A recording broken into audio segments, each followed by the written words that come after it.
David Bohm Seminar Series 1, Saturday, November 4th, 1989, 4 o'clock afternoon session, Oak Grove School, Ojai, California.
Well, perhaps it might be good to begin with a little discussion of what we were doing this morning.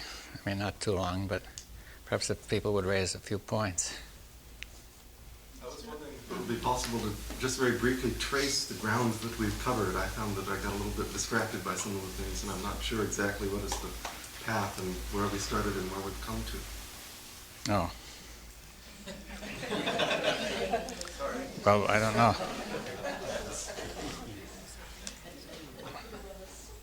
What? He's put you out this. Well, I don't really remember everything. I'll lend you my notes. But I think we're emphasizing the notion that thought has effects, consequences which are not taken, which it doesn't know about, and then it treats them as if independent. That's the basic source of the incoherence, right? Now, I don't know where we went exactly from there, but we got into the question of the feeling, the felts, I won't put it in order, you see, but the fact that it affects the whole body, the way in which it does, the insensitivity which society inculcates, and the fact that when we're insensitive, we cannot see how thought is working, you see. Now, I didn't bring that out yet, but it's what's next step, right? And we discussed some other points. Perhaps if other people would tell me what I've missed.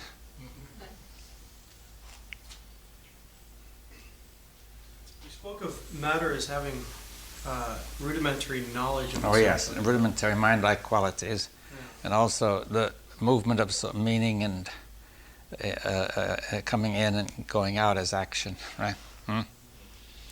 The oneness of the whole process, that we are one with the whole of the universe materially and mentally, that the universe should not be thought of as devoid of mental or other such qualities, right? But in fact, the very fact that we could emerge from the universe would be a sign that potentially they were there, and in some rudimentary way they were there all the time, right? And that even now, it's not a case of our... See, if we could think as primitive people did, that everything is alive, and that's called animism, and people tend to look down on that and say we have made great progress in giving that up, but that very progress is part of the reason why we can exploit the earth, right? We think that it's really dead matter, what we can do anything with, or even if it's alive, it's not really sentient and intelligent, therefore we can do anything we like with it, right? And was there anything else I left out? Soma significant. Soma significant. Oh, yeah, the soma is significant, and then that significance acts somatically. I call it soma significant and signosomatic cycle. The significance is taken in, and it goes out as action on the soma. That's part of this whole cycle, which implies that the whole thing is not is one, and there's no sharp break anywhere.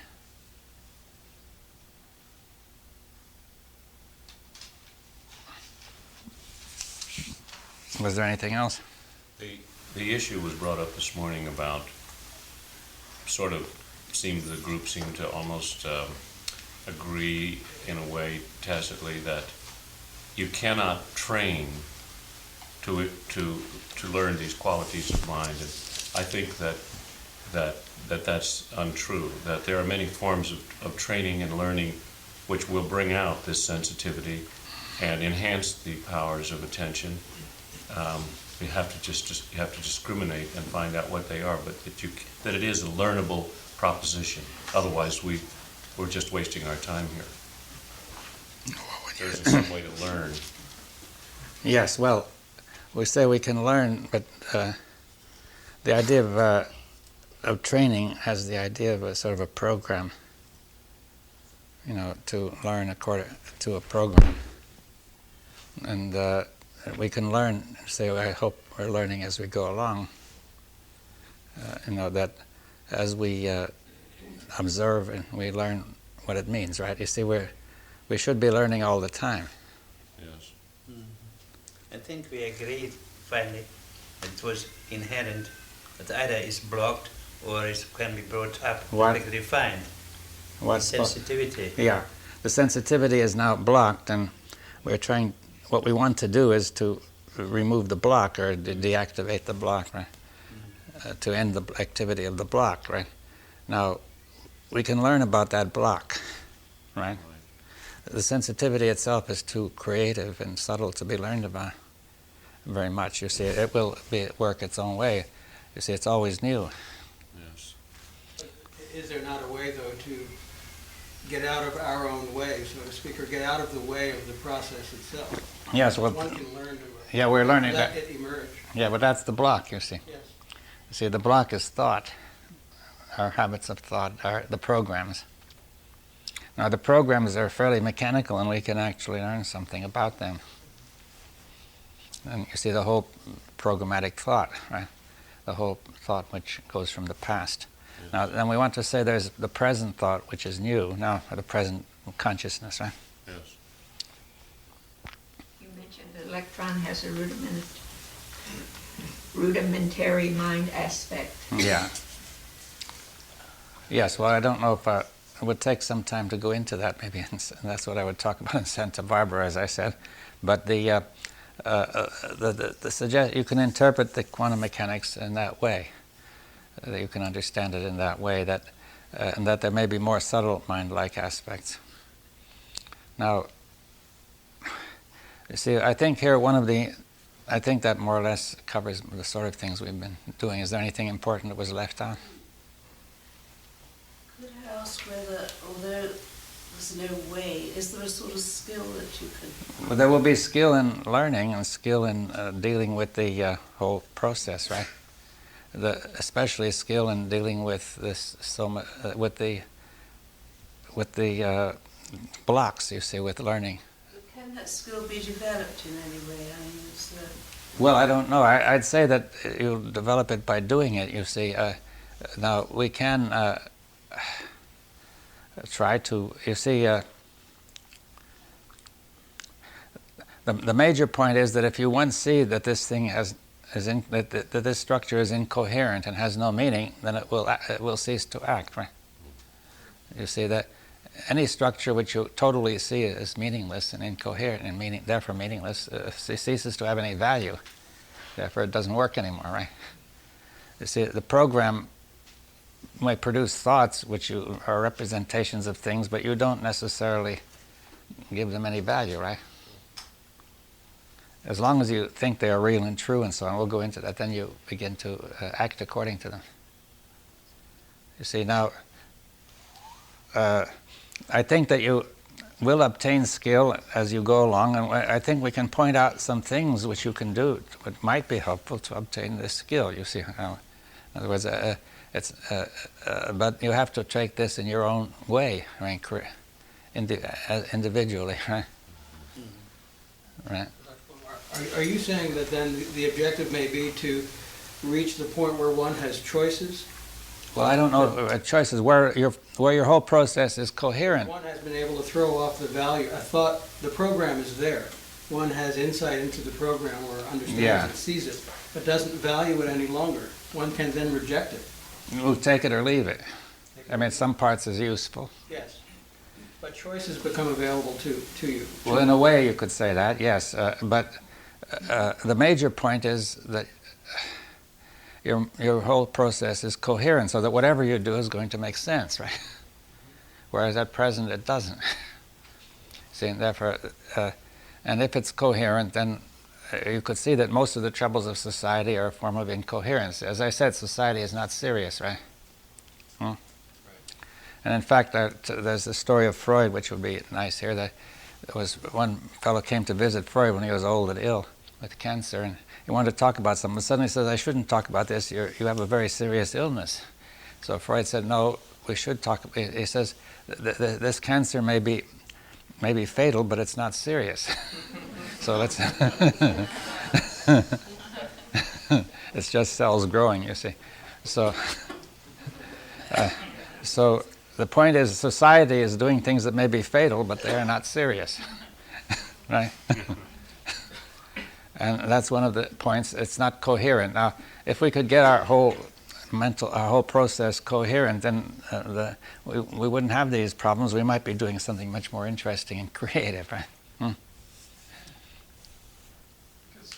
That's something that if we can kind of touch on, because it's something that's really close to home for me, is that what obviously I see myself acting according to a lot of programs, and what I seem to be really concerned with lately is about what it is that would be a creative activity for myself. I know that dialogue is one thing that I do, but it seems to me that as all these blocks dissolve, that every individual should have, if there's a wholeness to humanity, then every individual, it would seem to make sense, would have some sort of fit, or like, some trees are oaks and some trees are mountain ashes or whatever. Like,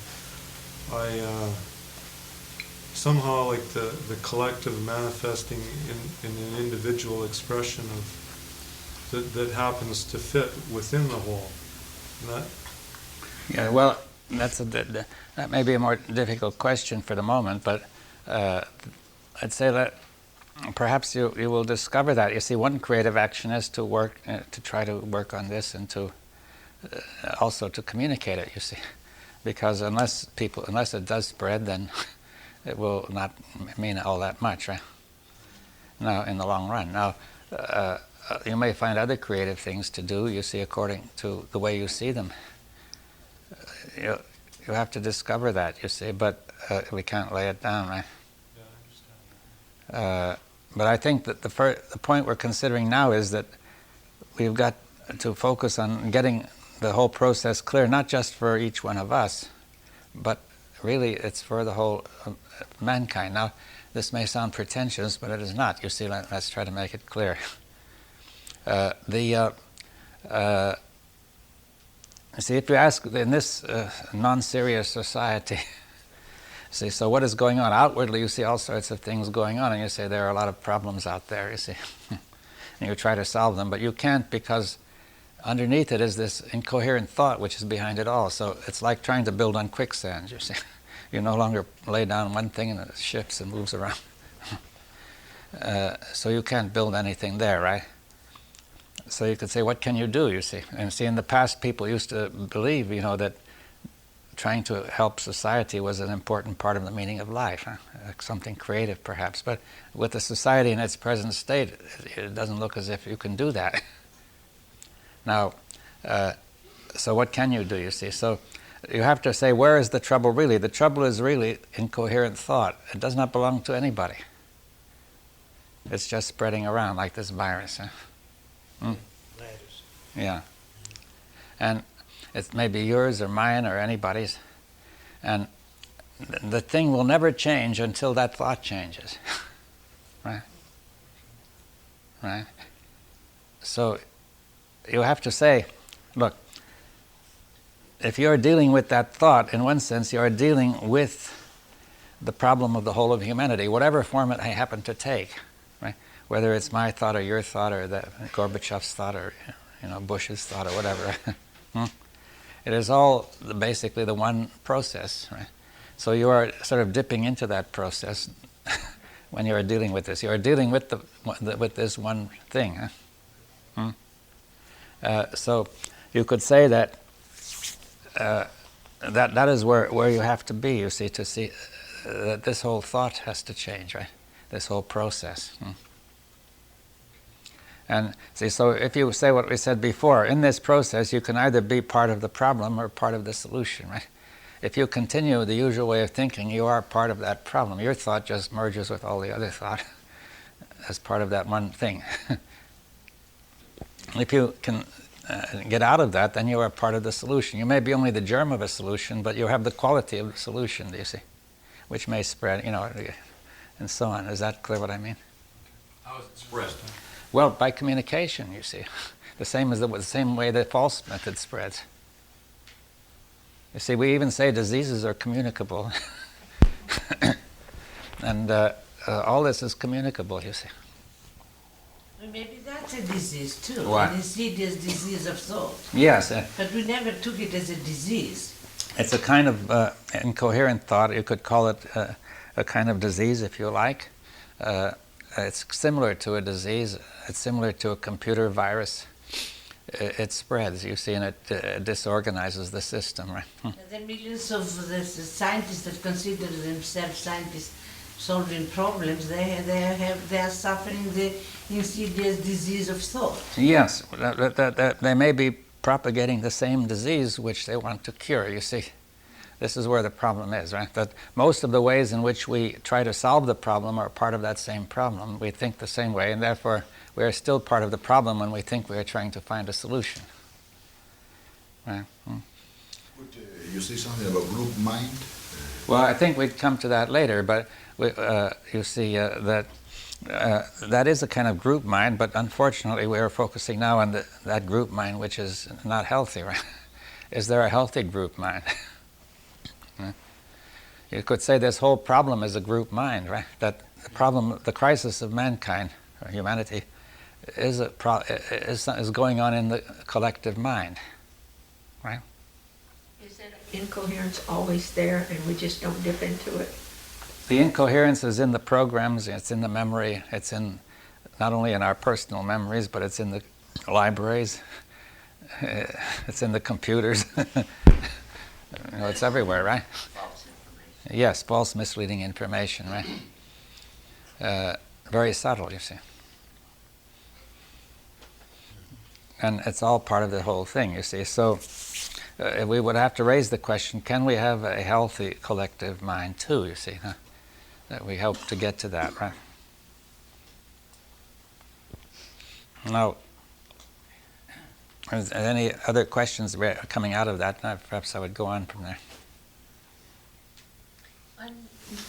On the somatic or body level, it's like blood poisoning, right? Well, it's a general infection, you see. If you take a virus, it has little bits of DNA in it, which would do you no harm because there's so little. The virus that you pick up does you no harm at all, but you simply provide nourishment for it until it fills your body, and poisons you, right? The same thing happens with thoughts. These thoughts come in and seem like nothing at all, but your mind provides nourishment for them and they grow. So you don't have, in the body you have an immune system, you see, which perhaps other ways of preventing this. We don't seem to have much of an immune system in the mind, right? I mean, these poisonous thoughts get in and they sort of harbor there. Some of them may lurk there like the computer virus for a long time and suddenly come up.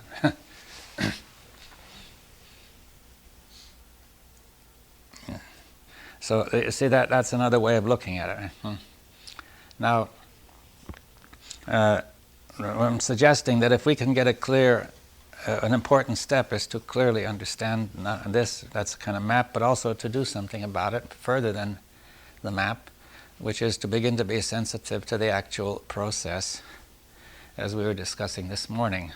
See, so first of all, I said you have things going on which you can sense in your all over the body when you're thinking, right?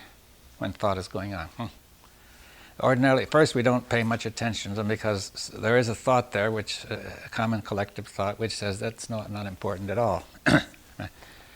Now, in itself, it's not important, you see, but it has importance because it shows, it's part of the clue about the thought. You see, I said memory, you don't get any clue about memory at all, right? The source of this. There's no way that we know of to get hold of memory except to remember something, right? And then you're not holding the memory, but the content of the memory comes up into consciousness. Now, but when the memory acts, there's all sorts of signs all over the body, right? Now we can say those signs are unimportant, or we can say we don't like them, we'd like to get rid of them, or whatever, you see. But there's another way to look at it, which is that those are signs of the process. If you were thinking of biofeedback, they are the means of biofeedback, right? You see that they are a biological, they are a visible effect, or an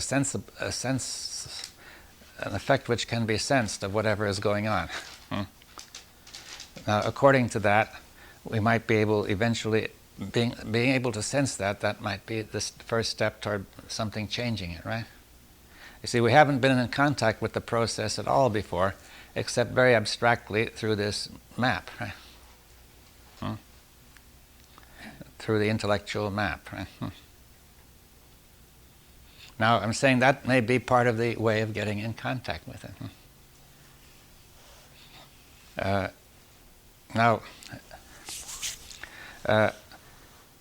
But that raises a lot of questions because there's a tremendous amount of thought in there which tends to deflect you from this, you see. Say that. See, one question, there are several questions. One is, what is meant by the subtle? What is meant by concrete and abstract? We can say the intellectual thought is abstract. We want to get hold of something less abstract, right? It's useful because it can be useful anyway, because it gives you a map, right? But if you can't find the country which it's mapping, it's not much help. Now, now one of the points about the mind is that it is relatively subtle, right, compared with the visible matter. Ordinary matter is a nice word to represent it as manifest, right? Its Latin root means you can hold it in your hand, right? Or you could hold it in your eye, right? Your eye and your hand together, huh? And therefore, these are all sorts of manifest things which are quite obvious, right? And we can then give them a name and so on, right, and talk about them. And we know what we're talking about, right? Because we can touch them and hold them and so on, see them. Now, so the abstract thought that we have is fairly easy to check, right? See, if I say this table is upside down, you say, no, it's not, right? But if I said, I don't know, the balance of payments is wrong, you know, or something, you see, something more abstract, like saying, my honor is at stake, or right? And then you would say, where will we look to see what's really happening, right? You see, we don't have anything manifest, right? I mean, now, now, see, the mind, the thought is relatively subtle, right? Subtle is the kind of opposite of manifest. The word subtle means, you know, delicate, highly refined, elusive, intangible, you know, undefinable, right? So it cannot even be defined, right? And its root is interesting. It's subtext, which means finely woven, right? So you could think the mind has many nets to catch different things in its thought, right? So the ordinary net of everyday life is rather coarse, right? I mean, the nets you see in some of the public, in some of the television and so on, are even coarser. Now, Then there are finer nets which are more subtle, and so on. These subtle things are very hard to get hold of. They're elusive. You can't define them. And you might not give them a great deal of importance, but they may be very important. You see, the subtle meaning is what we have to get hold of, right? We have to have, right? It's the questions we are getting into are very subtle. We can't just say it's this to lay out a path and say do this, right? Now, this subtlety you can see. For example, even in the body, the whole question is very subtle. You see, Polanyi has pointed out there's a kind of knowledge which is called tacit knowledge. Right? Like when you ride a bicycle, you move in countless ways to stay balanced. Right? You can't say exactly how you move. Now, you can show through physics that there's a formula that if you start to fall, you turn in the direction which you're falling, and you should turn at a certain. So if you're falling tilted at a certain angle, there's a corresponding angle of turning. One of these is the square of the other. So if you're riding the bicycle properly, you will satisfy that formula, right? If you're not riding it properly, you won't, right? But of course, you're not aware that you're doing that, right? You see, it comes out, right? But what you are doing is engaging in some very subtle process, connecting your senses and your bodily movements, which you can't describe. That's what you learn as the skill of riding the bicycle. And if somebody tells you to ride the bicycle, he says, okay, get on the bicycle, you want to stay up, but then you may fall. You see, if you fall a few times, you gradually learn what is involved in not falling, right? And then eventually you stay up. Now, that's all very clear. Now, but then I ask you a question. I could ask you a question, how do you manage to ride the bicycle? And you couldn't tell me, right? Right? If you tried to figure out while you were riding how you were riding the bicycle, you would fall, right? Now, I'm asking another question. How do you think? Can you tell me what you do when you think? Tell me how to think, you see. It's always easier to do it than to... Well, can you tell me how to think? You see, what should I do in order to think clearly? Give me directions. You see, you can't, right? You see, thinking is also like riding the bicycle. Except we don't know when we fall. Well, we do, but we are insensitive. You see, if somebody kept on falling on the bicycle, he might become very insensitive, so he wouldn't notice that.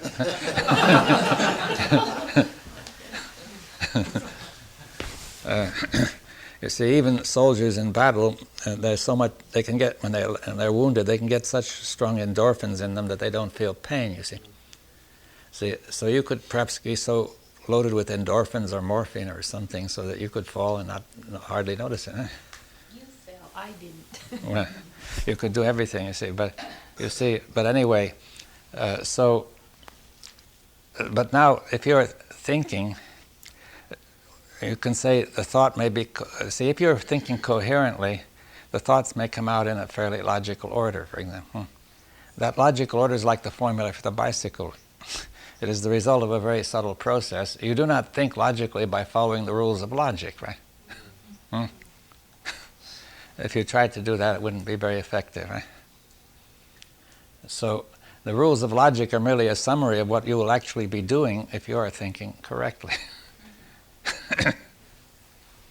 And you can test it against that if you like, but that doesn't enable you to think correctly. You see, so you could say that reason, therefore, is a flowing dynamic process, which, when carried out properly, comes out coherent.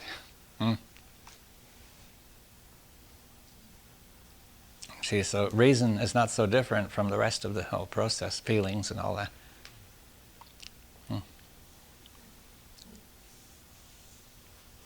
See, reason means coherence, really. The reason is based on the word ratio in Latin. And ratio means, a certain rate, like it's a sort of a qualitative ratio. A is to B as C is to D. You form coherent ratios, you see, form relationships, like saying, if it's coherent, then you could say, as two things are related in my thought, they are related in the objects, right? that would be a kind of coherence. Or else if you keep on following a chain of reasoning and come back to the starting point with an opposite conclusion, you have a contradiction, right? Which is not coherent. So if you are thinking properly, you may come to such a contradiction. Then you should acknowledge it, right? But then you may not, right? You may say, I'd prefer to believe it's all right. You know, that my self-interest demands that this should not be a contradiction. If this is a contradiction, it may cost me a lot of money, you see. I have to do something else, right? So therefore I'll tell myself it's not a contradiction. I'll tell everybody. Right? Self-interest. Yeah. What's So, the root meaning of coherence? well, that's part of the meaning is that there's either there's no contradiction, or if there is, you acknowledge it, right? So Incoherence is not doing that. Incoherence is also getting results that you don't intend and not acknowledging it, right? You're always getting results you don't intend because thought is never complete and perfect, right? Your ideas are never perfect. But then you must acknowledge it and then change it, right? But if your self-interest demands that you shouldn't acknowledge it, then you will be caught in incoherence, right? Cohere means to hold together, you see.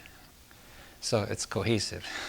Are you saying that lack of contradiction is the main characteristic of correct thought? No, but I'm saying the main characteristic is that if there is, one of the main characteristics is that if there is contradiction, it is acknowledged. Right? And therefore it's open to new development. The main characteristic is therefore constant new development. You're bound to get contradiction because your thought is incomplete, right? Sooner or later you must get contradiction. Reality is more than you think, right? And also even your thoughts, you have a lot of assumptions in the back of your mind, and some of them are bound to contradict others eventually. So another meaning for coherence might be honesty. Yes, integrity, right? And oneness, or wholeness. You see, in other words, this whole process has to have a certain integrity.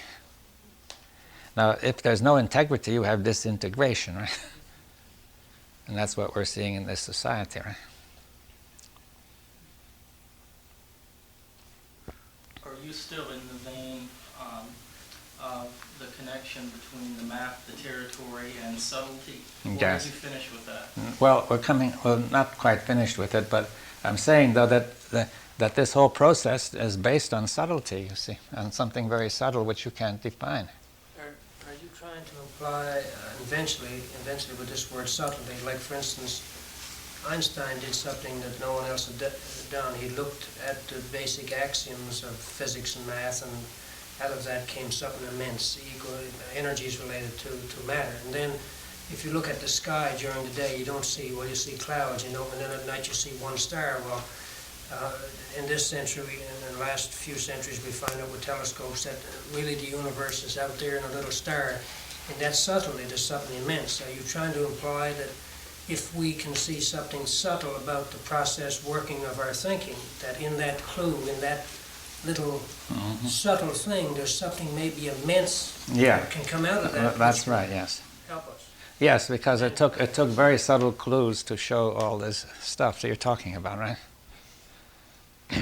Now, therefore, things which may look very unimportant may be of key importance, and things which look terribly important may not be, right? David, so constant acknowledgement of contradiction keeps you whole? Yes, that's part of it anyway, you see. In other words, if you don't do that, you're not going to be whole, right? Vigilance to be able to perceive contradiction would mean that you would have to depart from whatever the pattern is that you're normally operating in that prevents you from seeing that. Yes, well, I think the major point is you'll have to discover why. There are two possibilities. One, there's some basic sickness built into the human being from the very beginning of time. You mean genetically? Genetically, which makes people this way. Or another is that it is not that, but there's something which can change, right? And now the first assumption would be self-defeating. If we assume that, then that would make it true, right? Right? It would be a wrong strategy. Well, it can be changed. There's examples that, for example, I remember 2 years ago, there was a girl who was swimming near Corpus Christi, and a shark grabbed her, and her father ran out and pulled her in out of the ocean. Her arm was gone. She was in a coma. They took her to the hospital. She was there 2-3 months, and she survived. But after that, she had a complete change of her attitude or personality. She no longer was worrying about washing the dishes for her mother or arguing with her sister or about boyfriend, the normal things that most people go through. It was like some strange process had completely changed her mind. She was at peace with everybody. She was kind to everybody. She seemed to have had some polarization of her thinking, of her whole character. Yeah, well, So it can happen. yeah, there are examples suggesting that it can happen, but then each person may feel, well, can it happen for me, right? You see, it doesn't prove, somebody could always think it may happen for them, but not for me, right? Do you accept that this is a possible example of someone who has gotten out of the trap we've been Well, not discussing? necessarily entirely out of the trap. I'm saying that represents a change, a considerable change. But I think to get out of the trap, you have to understand this process of thought, you see, because otherwise you get back in later in some other way, right? It might represent a crisis in someone's existence, and that crisis presents an opportunity to see things differently than the pattern had allowed before, right? Yes, it may represent a change, but if you could still fall back in. Yes. But it's easy to see that human beings can modify in relative ways, but it seems to me that the kind of change we're talking about is something much deeper, much more radical, and utterly without precedent. Yeah, well, it looks as if it might be without precedent, but I'm saying that is a sort of a small indication of changes that can happen, but that we are discussing a change at a very much deeper, more subtle level, where the change in the very source of thought itself, at the source of the stream, which is not merely in the individual, but remember this stream is in the whole of human consciousness, as I explained before, right? That this stream is polluted at the very source for the whole of human consciousness. Now, therefore, this change is a change in the essence of, or in the whole of human consciousness, though it may look like a change in the individual. Do you see what I mean? But it's not really just a change in the individual, because it's a change in the collective thought which that person engages in. And it's a change of the whole structure in some way. And it's the germ of something very different. Right? Now, I think you're right to say that this sort of thing, certainly if it ever has existed, has been very rare and has not caught on. And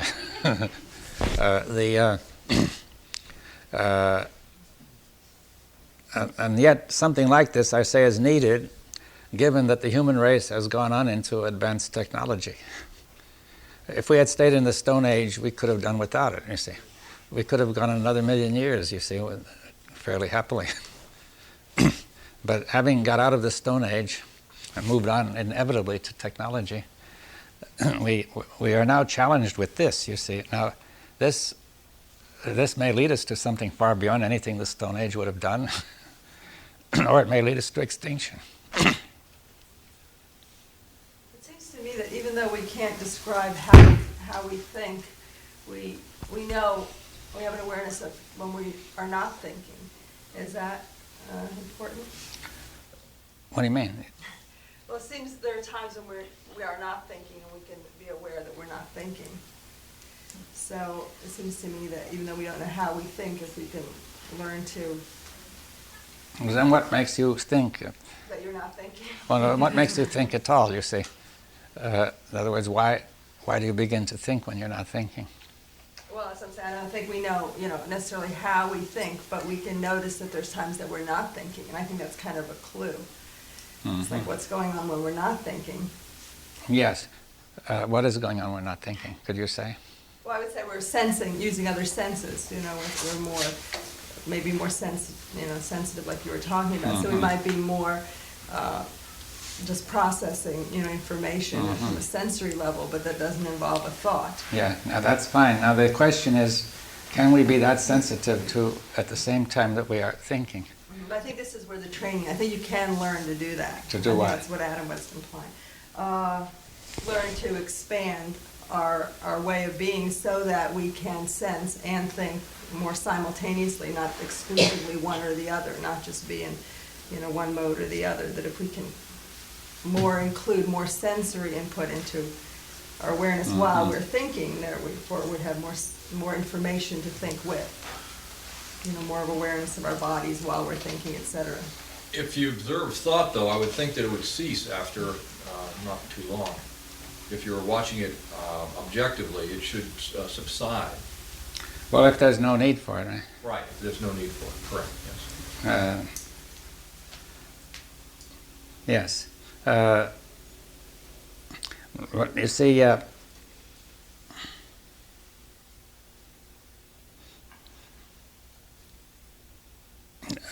I think that there are a vast number of assumptions in the society which are, have penetrated, which are now held in each individual, which work unconsciously, you see. And we don't see them working. And therefore thought takes place, you see. And thought takes place, or it may not even know that it's taking place, right? And you see, we have to get into that. One of the assumptions might be that thought is the only mode that we operate in. Yes, that may be an assumption, yes. You're now raising the notion of unconscious thought. Well, I say that thought, its root is always unconscious. You see, it comes from the memory. Right, but how do we perceive it if it is unconscious? Yes, that's the question. A large part of the process is not conscious, or even worse than that, it is, if some of it should start to come into consciousness, it is repressed from consciousness. Right? Would it help to use a metaphor like, for example, that we're caught in a web, like a spider web, and the more the web is our beliefs and our conclusions? Yes, and a lot more beyond that, because... And the more we try to get out, the more caught we get. Yes, well, that's what's happening, that the more we try to get out, the more we tangle up, right? Until we stop and observe what's going on, maybe we can find who's setting the web. Yes, well, the first point, if you're in a web, the thing is to stop the movement of getting out of it, right? Then perhaps you could disentangle the web. I mean, that's a sort of a metaphor, but... Yeah. Now I'm saying that the source of thought is very subtle, and in fact, eventually memory, which we don't see, and also many subtle processes which arouse memory. You see, what makes memory respond? You see, one thing that makes thought come up is that you feel something happens which is a problem, right? That may be correct, You should think thought when there's a problem. But then you may get a false problem. You see, your problem may be, I don't know, how can I defend my self-esteem, you see? And you think about that, right? See, suppose you are, let's try to put it like this. Here is somebody whose self-esteem is very low. In childhood, he was told, what a poor person he was, and so on all the time, and he was always getting in trouble, and he thought nobody loved him, and so on. And then he may be tempted to drink or take drugs or to do something else. And you see, now something happens which stirs up that thought of low self-esteem with all the unpleasantness. And so what he has, I have a problem, I feel bad. How can I feel better? How can I think better about myself? So he tries to solve it, and he says, okay, maybe I could get somebody else to tell me that I'm good, or maybe I could, we said maybe I could take a drug or a drink, or maybe I could do this or that, maybe I could get a great achievement. Then when people make these great achievements, they're not satisfied because it still comes back, right? People have said, people have been driven to make tremendous amounts of money, you see, far beyond what they could ever spend. And they still feel their self. And as soon as they relax, their self-esteem, they don't feel good in themselves, right? They feel they've got to make more. Right? Yeah.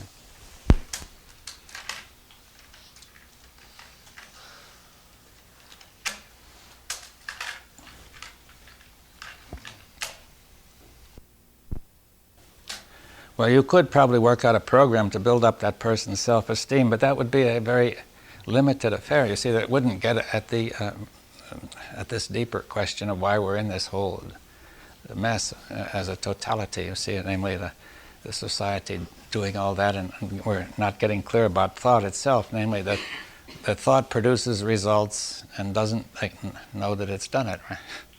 And constantly tries to correct it. You see, thought has to be aware that it is producing a result. And then it can say, if I don't like this result, I'll stop doing it. But instead, if it doesn't know it's done it, it says, I've got a problem. I've got to think some more. Right? But that extra thought makes it worse. Is it based on an assumption, though, that thought is the vehicle to use to get out of the problem? Well, that's the tacit assumption, and certainly it's true if there's a real problem, you see. If you have a technical problem, for example, then you should think about it, right? But suppose thought itself is creating the problem. Like saying lack of self-esteem. Then you should stop thinking that thought, right? Then you wouldn't have a problem. But you tell this person, no, you must just stop thinking that way. You see, but he can't. Because it's happening from the memory unconscious going way back. He hardly knows he's doing it, right? With incoherent thought, is there then some sort of a perverse evolutionary component that over time thought develops even more subtle ways of disguising its own incoherence? That's what's happened, actually, that it keeps on finding subtle ways of disguising it and making it worse. Right? And even ever more subtle? Yes. In fact, the highest achievements of philosophy and science may be used to cover it up. Right? You see, but that's part of that same process. You see, once, if we find it's wrong at the source, then it's going to go wrong all the way down the line. Now, so that's where the problem is, you see. It's not really the problem is, how can you stop doing what you're doing? You see, the sensible thing would be to just stop, right? It's a natural thing for the brain to form these images of thought, which is where the problem is, because it's a natural thing for the brain to form images of the five senses in order to survive in the environment, in nature. But what we don't seem to see the difference. We're not sensitive to the fact that we're making the image of thought as real as the image that we perceive through nature. Okay. Yes, and the point is we're making the image of the self and what the self identifies with, and we don't see that is produced by thought. That is fundamentally where the trouble is. Finally, all these troubles come back to the image of the self, right? Which thought takes to be a real thing of very great value, right? And therefore has to be defended. I have to think more about it to defend it and build it up some more, right? So the very method that thought uses to try to solve it gets worse. Now, the self-image includes the country, the religion, the job, the family, all those things which you're identified, right? Now, that's really the source of the trouble. And we'll have to then discuss, what do we mean by the self, you see? What does thought mean by the self? You see, that thought, we'll have to get to that. But I think that we have to pay some attention to this question of subtlety, that something very subtle is going on. Now, I think we could say a few more things about thought, to say how it works. That, you see, thought, before we do that. Now, thought, we can say that we have the immediate given present, and then thought, we can call that the immediate, then thought comes in between, it mediates, right? Is that clear? So first you have the immediate, and then you think about it, and that gives you some more information, It forms a representation of it. Is that clear? And then that representation enters the immediate again, the way you see it, the presentation. The immediate, is that clear? The immediate present. And therefore, you no longer see its thought, right? See, that's one of the ways in which you lose track. Huh? You see, one of the ways you lose track is anyway you don't see it coming out of memory, but you might pick it up fairly quickly as it's coming out of memory. When you're quiet, you can do that. But then, its normal process is to, after appearing as thought, to sink back into the immediate. That's the program working, right? Or even if it's not the program, it works as an immediate experience. It fuses with immediate experience. But then thought says that is immediate experience, it is not thought. Right? And therefore, if that is wrong, it says I've got a problem. I must think some more. I will bring up a new representation which fuses with the experience again, and it gets more difficult. Is that clear what I mean? See, that's one of the reasons why we lose track. That thought fuses with them, and then we need that to fuse with immediate experience to do anything. You see, you must always act toward what is immediately present in consciousness. Now, if you just had an abstract idea in consciousness, a representation, you couldn't act toward it, right? You act toward what is immediately present, right? Right? Now, that contains some thought, you see.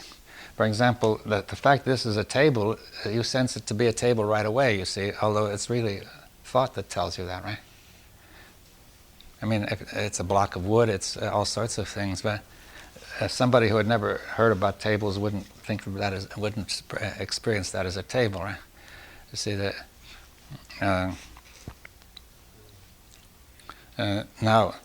So you experience the other person as a friend or an enemy, you see. You experience the shadow as an assailant, right? According to your thought. You may look at the shadow and see it's not one, so there you can correct it by the senses. Now, then we have to say, I experience myself as lacking self-esteem. Right? So where will I look to correct it? I can't find anything inside to prove my self-esteem, so I could look outside and say, will somebody tell me that I'm pretty good, right? I mean, other people may know better, right? I hope. Or I could take a drink and I wouldn't bother me so much, right? And so on, right? So you see, you don't easily get a check on these thoughts about the self.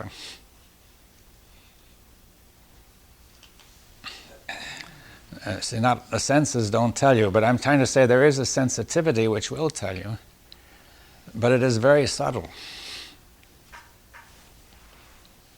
Now,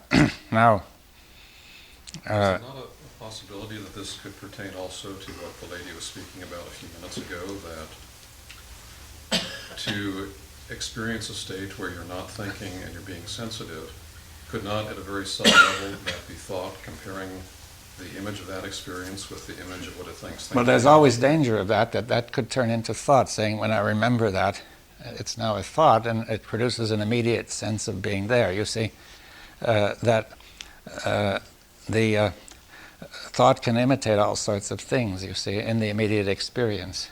And see, as we were saying before, bliss, according to Krishnamurti, would be a feeling that has no cause. Let's say that happens, then there's some sort of memory, and now you could remember that and say that is bliss, right? You would experience it as bliss, at least for a while, then you would get dissatisfied with it, right? But so there's always all these ways of creating illusion in this whole process. It requires, we have to watch for the subtlety of it, the sensitivity of it.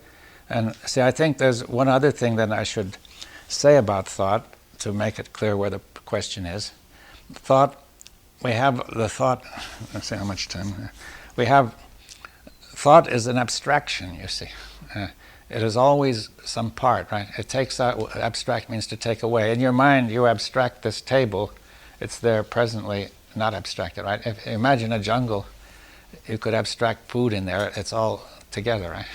In your mind, you abstract it in order to be able to do something. every thought which could be defined is an abstraction. It establishes a boundary or a limit. Is that clear? Now, the opposite of the abstract is the concrete. Now, the word concrete comes from a root meaning, a Latin word concrescent, meaning growing together. Concrete means all grown together, and you think of a jungle, everything all grown together. And you could say, in there are all sorts of plants, some of them edible and so on, and you could abstract them in your mind and look for them, right? See, if you didn't abstract them in your mind, you wouldn't find them, right? If somebody who doesn't know about these plants could go through that jungle and starve to death, whereas these Stone Age people could go in there and get good food in an hour or two, right? Now, so now one of the difficulties, see, we say we abstract from the concrete. Is that clear? The concrete, unfortunately, has another meaning in our present life. There are blocks of concrete out of which we make buildings, right? So that creates a tendency to believe that concrete means good, hard, solid stuff, you see. But the word concrete is basically growing together. You see, the concrete originally arose because they put sand and pebbles together, which fall apart, but it was the cement that made it grow together, right? See, it was called concrete cement, right? Then we forgot about that and said that concrete is the product of it, right? The block, you see. But it's the cement that makes it concrete. Now, I'm trying to say the concrete is what is all held together, right? It coheres.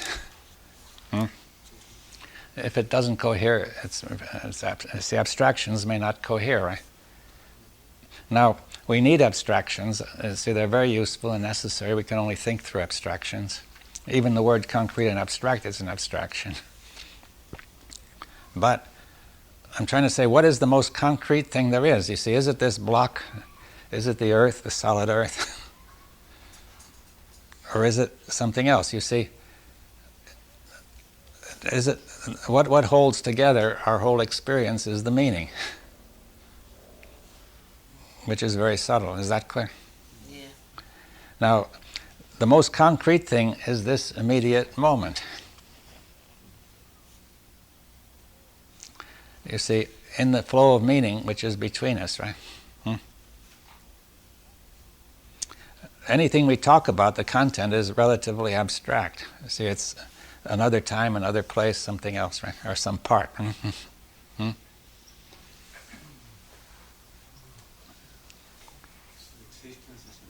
What? The existence is in the meaning. Yes, the meaning is what exists concretely, most concretely in this experience, right? But it's very subtle. You see, so the most subtle is the most concrete, right? Now, this turns our ordinary experience upside down. Are you saying that the immediate is the grown together? Yes, the immediate is all one. You see, before thought has distinguished things from each other, right? Thought comes in to mediate. Every distinction is eventually made stable by a thought, right? So thought comes in to make those distinctions, and then it represents them, and then it's presented to you as immediate again, right? So that you experience the distinction as immediate. But we're saying those distinctions are still relatively abstract. That what is most concrete is the process itself in which all this happens, which is very subtle. I mean, I don't know if you see what I mean. Well, it would be that moment prior to the thought coming in, which then possibly a fallacious thought, which then organizes the experience. Yes, it may even be a correct thought. See, whether it doesn't matter whether at this moment whether it's fallacious. That thought which then organizes the immediate experience. That's right. Yes, but there's something behind that, which is the process of organizing itself, right? That is more concrete than the result. But the way it looks to us in perception is the result is the more concrete, and the process looks very abstract and tenuous and unsubstantial and so on, right? Because it's purely experiential. It's flowing, it can't be defined, right? You can't get hold of it, it's not manifest, you can't hold it in your hand. When you say concrete, you mean grown together. What are the implications of concrete besides grown together? Well, it means that it's all coherent in one. You see, we could say, just to make a metaphor, the cement that holds it all together is meaning, right? The glue. It's just a metaphor. It's the lightest concrete one could imagine. You see, concrete is produced by the cement. I'm just making this metaphor, right? Let's see how far you can use it. Without this cement, it falls into fragmentation, right? This thing, that thing, that thing. Just as that without cement, you would just have a bunch of sand and pebbles. You couldn't. Would be like a real intelligence. Yeah. But I'm trying to say that now you see, we're going to give high value to the concrete. So it's going to be important if we make a mistake and say the concrete is that which is good and solid and well defined. But that is the result of abstraction. So if someone says, what is the meaning of life? The answer is meaning. Yeah. Well, meaning is life, right? Meaning is being, right? This meaning is unmediated by thought. Ultimately unmediated by thought, and thought exists within it, right? It acts within it. You see, all the meaning, thought is an attempt to hold the meanings in a relatively fixed form, right? That includes, right? Which you need for, you know. But thought is suppressed, very subtle, with a subtle, profound meaning, and it has invented substitutes of meanings. What do you mean? There is a subtle, profound meaning with life that is concrete, as we say, brings us together and does not divide us, and brings almost not only mankind together, everything together. But then what thought has done, the thought felt, has invented substitute of meanings, has gone away from the subtle meaning, and has invented substitutes of meanings, and then start functioning with that kind of meanings, which is like ersatz, it's substitute. Yes, well, for certain purposes it's necessary. You see, we couldn't do without this, you know, technically, and for many other purposes. Even if we lost the ability to define things, we would just go astray. See, we need that, and yet that has gone too far, you see, right? That we need all those meanings that thought has made too, you see, which are very are more fixed, right? They're less subtle. But that thought can participate in all that if it's coherent. But don't we also have immediate, incoherent meaning? Well, that may be the result of past thought, you see. That the past thought produces an immediate, apparent immediate, and if that thought is incoherent, that will be incoherent, right? But doesn't it also produce a real immediate? The real immediate, but we see that will generally cohere in the sense that I was saying, that if there is incoherence, it's acknowledged, it's constantly flowing, you see. But you see, the incoherence you get in thought is when you hold, you see, and say, this is it for all the time, right? Saying, you know, that was, for example, that was a blissful feeling, I want to hold it, right? And then the attempt to bring that, to hold it is incoherent, right? See, the attempt to hold things beyond the point at which they will naturally hold is incoherent.